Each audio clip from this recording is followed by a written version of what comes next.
communities.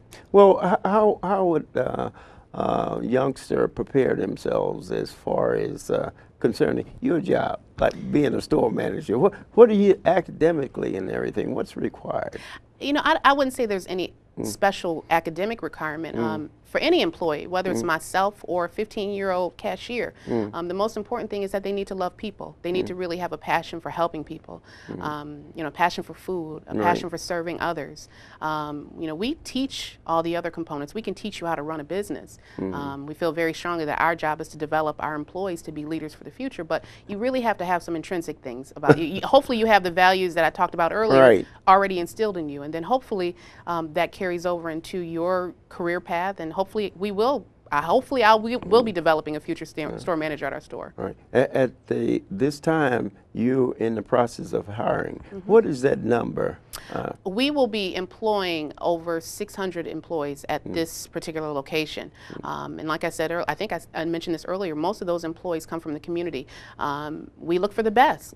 We've had a number of applications. Is there a number that they could call? They can actually, our application process is automated, so you have to apply online at www.wegmans.com/careers. You want to look for the Woodmore link. And then hopefully you can apply for a number of part-time positions right now. Our focus right now is part-time. And we have a lot of people to hire, so if you feel like you can fit. You're talking about 600, huh? What about senior citizen? You hiring any of them? We hire anybody. From 15 on up. From 15 on up. Once you're 15, then you qualify to work with Wegmans. Well, I want to thank you for being here. Thank you for inviting me. And I hope to see you more. You know, some of the programs that Wegmans is going to bring, I want to bring on the Ed Browns, especially the cooking part. You know, because I had the Job Corps.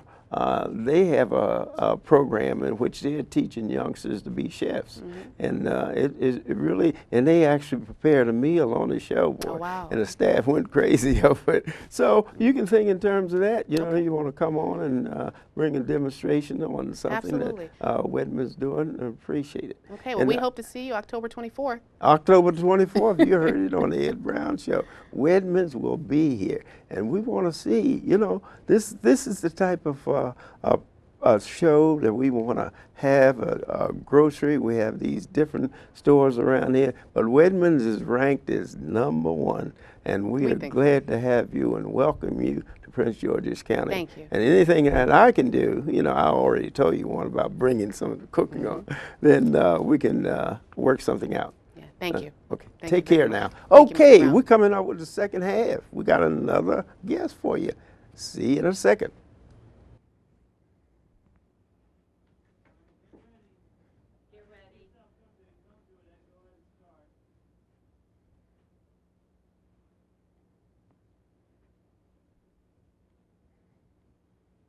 Hi, welcome back to the Ed Brown Show. And in the second half here,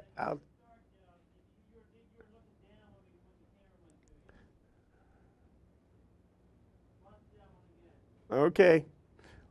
Don't hesitate, though, when you flash it.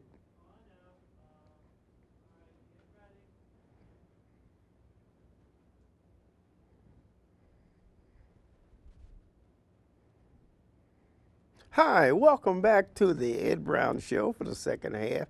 Here we have a special guest here, Janelle Bryan. She's the CEO of the Global Business Partnership and Solutions Incorporated, and it's a nonprofit organization.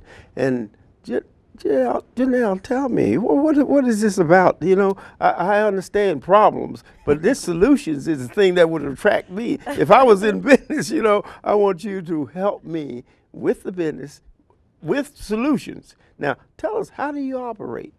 Hi, thank you for having me on the show.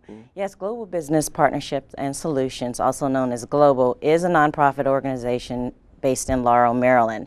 Our focus is to work with small businesses as well as other nonprofits in helping them strengthen their internal operations. So we not only partner with them, but we actually help them find the solutions to some of their day-to-day problems that they may be facing. Well, tell us, how did you get involved in it, in this type of business, helping somebody else? Well, a few months ago, and we've only been in business since March, I was employed with another company, a nonprofit organization, a pretty large nonprofit organization, as their CFO. And due to downsizing and so forth, my position was consolidated. And therefore, I had a chance to look at my future and decide, what do I want to do? And I knew I wanted to make a difference.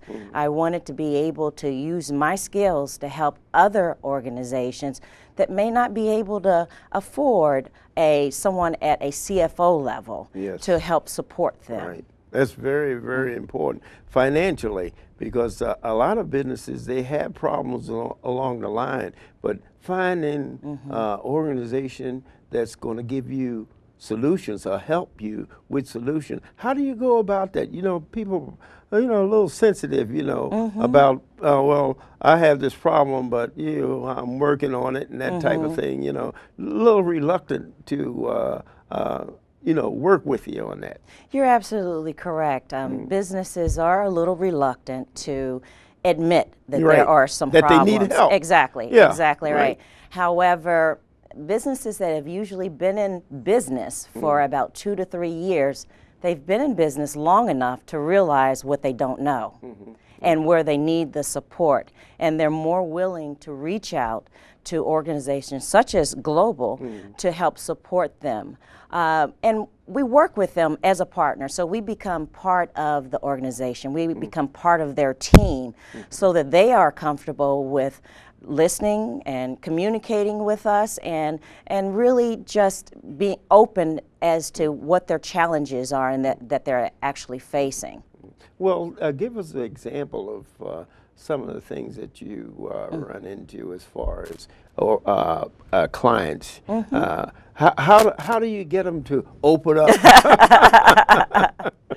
Well, many organizations, they are looking for funding, for example. Hey, yes. Number one. Yes, exactly right. And they may not have the expertise in writing grants. We write grants. And so once we begin talking to the organization, we ask them questions about their internal operations to ensure that they can actually support whatever rules are involved with that particular grant. And most often, organizations are very strong programmatically. They are very good at the program aspect of their business. And those programs are needed. They're needed in our community. But they aren't strong necessarily on the operational side, in particular the financial management side. And that's where we come in. We go in and assess the problems that need to be addressed and help them in correcting those problems so that they can manage grant funding, especially when we're writing the grants. Well, grant funding, when you, for instance, you get a lot of, especially government, a lot of contracting business. And some of the businesses that apply for the contracts, really, they don't know the technique and things that you should have in your proposal in order to have the proposal accepted. Exactly right. Do you low bid or do you high bid? That's important too. Well, you really look at yourself. You determine what are your needs in order to do the job. And that's how you bid the contract or develop your budget in a grant proposal. You really aren't trying to gouge anyone. You're really just looking at, okay, what does it take for me? Do the job. Exactly, for me to do the job and do it well. Right, exactly. Now, when you get involved in that, how would an individual actually make an application to your organization? Well, a lot of our business has been through referrals, but most organizations, they just contact us and talk to us a little bit about what they're looking for, and then we will usually go out and meet them, really gain a better understanding of their needs, because usually when they've called us, the question that they're asking us or the service that they're looking for, it is a bit more that they need at that time, and that's what we're able to communicate to them once we meet with them. Are you able to analyze the market to the point that